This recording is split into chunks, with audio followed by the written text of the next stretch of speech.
मुझे फोन्स का बहुत शौक है। अच्छा, एक ही ब्रांड का यूज करती हूँ, ज्यादा कंफर्टेबल मैं एप्पल के साथ ही रही हूँ, पर मुझे हर नए मतलब जो नया निकलेगा मुझे चाहिए। अभी 15 वाला चल रहा हो। दोस्तों जरा एक बार आप ये जय किशोरी जी का वीडियो देखिए। इस वीडियो को आप सभी ने सोशल मीडिया पर कहीं न कहीं जरूर देखा होगा और इसी वीडियो की वजह से किशोरी जी का काफी ज्यादा ट्रोल किया जा रहा है, क्योंकि इस वीडियो में देखा यह जा रहा है कि जया किशोरी जी के हाथ में जो बैग है वो प्रॉपर चमड़े का बना हुआ है। दरअसल दोस्तों वो कोई एक आम बैग नहीं है, बल्कि वो एक ब्रांडेड कंपनी डायर का बैग है, जिसकी कीमत तकरीबन 2 से 3 लाख रुपए तक की है।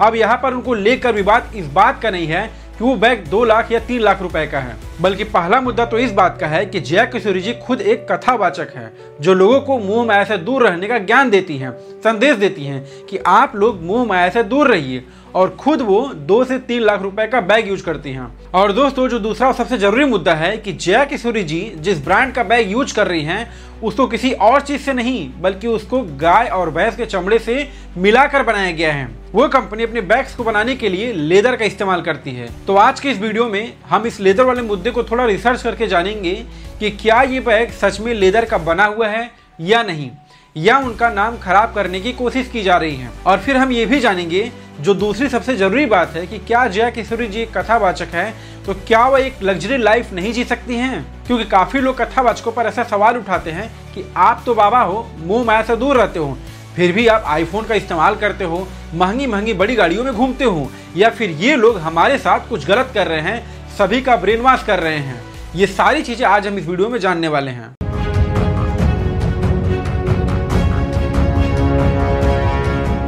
मेरे जन्मों के सारे पाप मिट जाएंगे राम। तो चलिए इस कंपनी के बारे में थोड़ा जान लेते हैं जिसने इस बैग को मैन्युफैक्चर किया है, जिसने इस बैग को बनाया है। जब जया किशोरी का ये चमड़े वाला बैग का वीडियो वायरल हुआ, लोगों के सामने आया, तो जया किशोरी जी सबके सामने आकर अपनी क्या सफाई देती हैं, पहले वो जरा एक बार आप लोग सुन लीजिए। पहला तो जो बैग की बात है, bag is a customised bag, और जो सबसे पहली चीज लोग कह रहे हैं कि लेदर है, उसमें कहीं भी लेदर नहीं है।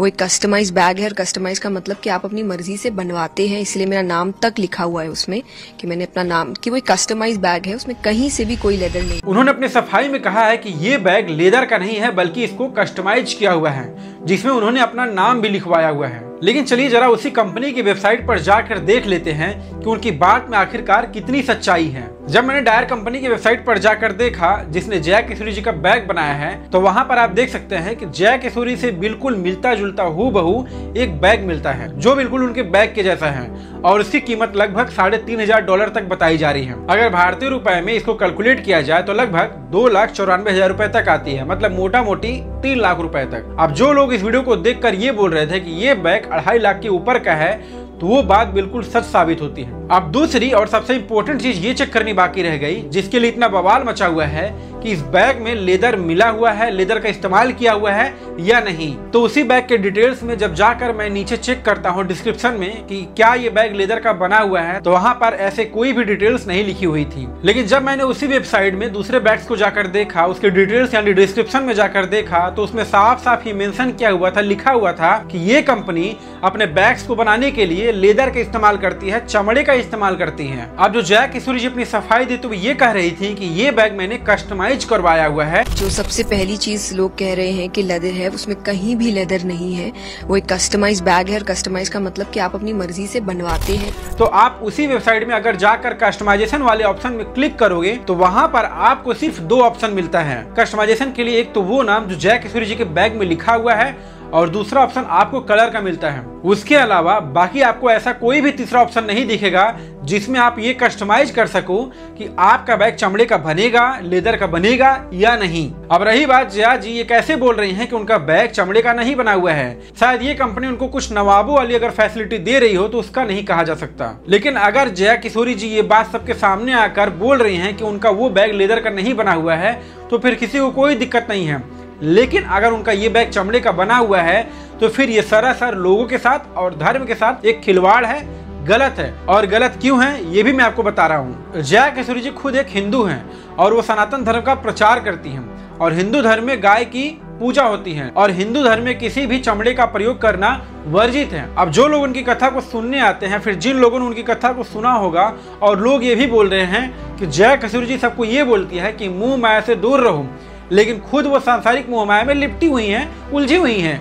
फिर वो लोगों को कैसे संदेश दे सकती हैं, ये कैसे उपदेश दे सकती हैं कि आप लोग मोह माया से दूर रहो। अब आप जरा सुनिए कि इस बात पर जया जी अपनी क्या सफाई देती हैं। जिन्होंने कथा सुनी होगी उनको अच्छे से पता है कि मैं ये बात कभी नहीं कहती। मैं हमेशा एक बात कहती हूँ और मैं आपको वो वीडियो भी जरूर दूंगी जो आप इसके साथ अटैच कर दीजिएगा, कि मैं कथा में कहती हूँ कि मैं आपसे कभी नहीं कह रही कि आप पैसे मत कमाइए, अरे सब मोह माया है, सब त्याग दो। हमने नहीं त्यागा तो हम आपको कैसे बोलें। देखिए दोस्तों, एक बात तो बिल्कुल सच है कि जया किशोरी जी ने ये बिल्कुल भी नहीं कहा है कि आप सभी मोह माया से दूर रहिए या फिर कुछ खरीदिए ही मत। उनकी बहुत सारी वीडियो सोशल मीडिया पर पड़ी है, आप जाकर इंटरनेट पर यूट्यूब में सर्च करके देख सकते हो।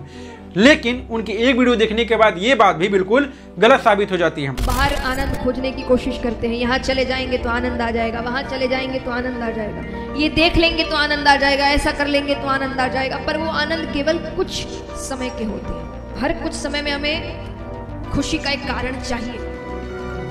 बड़ी जल्दी बोर हो जाते हैं।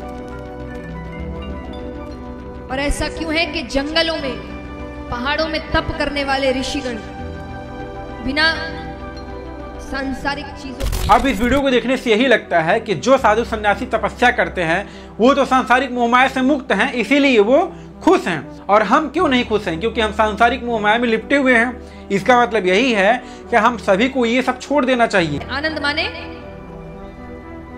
जिसने भगवान को समझ लिया, उसने परम आनंद को समझ लिया।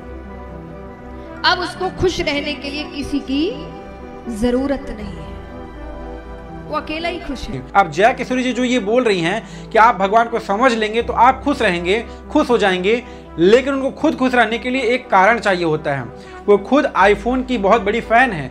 जैसे ही न्यू आईफोन लॉन्च होते हैं, नए नए आईफोन मार्केट में आते हैं, वो उनको खरीदती रहती हैं। अब इनकी बात को मानकर जो इनकी कथा सुनने आते हैं, वो लोग अगर अपना सब कुछ छोड़कर भगवान की खोज में लग जाएंगे तो उनका परिवार कैसे चलेगा? अगर उनके परिवार में अगर उनकी खुद तबीयत खराब हो गई तो क्या उससे वो बच पाएंगे? क्या उससे वो निकल पाएंगे? लेकिन उनकी जगह ये कथावाचक सरवाइव कर लेंगे, क्योंकि ये एक कथा सुनाने के लिए 5 से 10 लाख रुपए का चार्ज करते हैं। लेकिन एक आम इंसान क्या करेगा? जो इनकी कथा सुनने आते हैं उनको ये लोग कैसे बेवकूफ बनाते हैं। मेरा किसी से हिट नहीं है, बस मेरा कहने का मतलब ये है कि भगवान की सबसे बड़ी भक्ति तो इसमें है कि आप भक्ति के साथ साथ अपनी सांसारिक जिम्मेदारियों को भी निभाओ, इंसानियत को बरकरार रखो। वही सबसे बड़ी भक्ति है, ना कि लोगों को गुमराह करो। आप किसी की भी बातों को ऐसे ही सुनकर उस पर विश्वास मत कर लो। आप उन सभी बातों को सुनो जरूर, लेकिन अपनी मन और बुद्धि के छन्नी से उन सभी बातों को चाय की तरह छान कर तभी उन बातों को पीजिए। तभी आपका फायदा होगा और तभी आप एक सही मार्ग पर, एक सही पथ को चुन सकते हैं। तो अगर यह वीडियो आपको पसंद आई हो और अगर यह वीडियो आपको अच्छी लगी हो तो प्लीज़ इस वीडियो को लाइक और सब्सक्राइब जरूर करिएगा। मैं ऐसे ही एजुकेशनल टाइप्स की वीडियोस बनाता रहता हूँ, जानकारी वाली वीडियोस बनाता रहता हूँ। आप जाकर मेरे चैनल पर उसे देख सकते हैं। मिलता